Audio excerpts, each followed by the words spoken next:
Война объявлена тому, что мы делаем.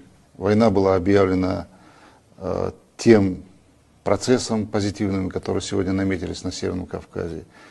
И эти силы, которые не могут смириться с тем, что происходит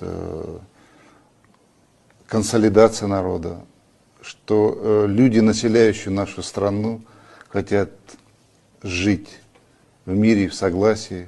В частности, ингуши, они хотят строить свою государственность, решать проблемы, которые сегодня находятся, которые есть сегодня на юге страны. Мне кажется, просто поставлена задача, чтобы Республика Ингушетия как таковая не существовала, чтобы не было государственности.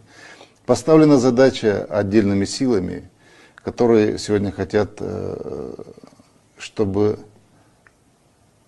Ингушетия это была зоной нестабильной. И вот сегодня я вам говорю, что есть определенные эти силы. Они есть и вне республики, и в республике, которые бы не хотели бы иметь эту республику, чтобы она не была.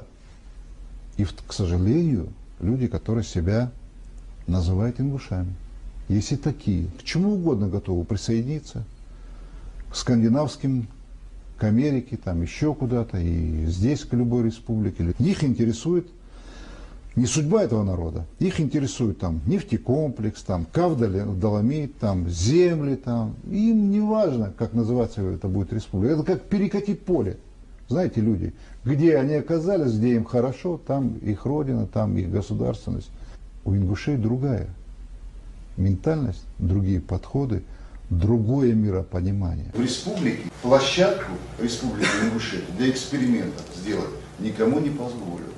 А то, что вы спрашиваете, это будет, к сожалению, продолжаться до тех пор, пока те деньги, на их, которые брошены, они не кончатся. Потом будет опять, потом будет какая-нибудь новая технология, потом опять к нам вернутся, и потом опять начнется информационный терроризм по отношению к республике. Что касается поддержки регионов, прежде всего регионов юга России, то должен сказать, что она осуществляется в масштабах, которые гораздо больше, чем поддержка других регионов Российской Федерации. Фактически почти все эти регионы относятся по основным параметрам к депрессивным регионам. Самая главная задача там создание собственной экономики и собственных рабочих мест. Это в значительной степени будет зависеть от самих субъектов Российской Федерации на юге России. Нужно таким образом организовывать производство и свою экономическую жизнь, чтобы становиться более и более самодостаточными. Разумеется, без поддержки федерального центра решить эту задачу быстро и эффективно не удастся. Поэтому у нас есть соответствующие программы, есть определенные договоренности на уровне правительства с президентом Зязиковым, к которому я отношусь с большим уважением. И мы все это будем осуществлять, все это будет продолжаться. Мне мой дед говорил, если в селе все тобой довольны, ты должен задуматься, насколько ты настоящий мужик.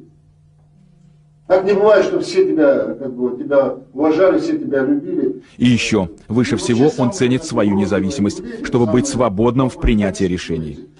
Вот чем отличается президент Ингушетии? Вот меня никто, кроме Всевышнего и народа моего, никуда не двигал и никуда не избирал. Поэтому я свободен в принятии решений. А это очень кому-то не нравится.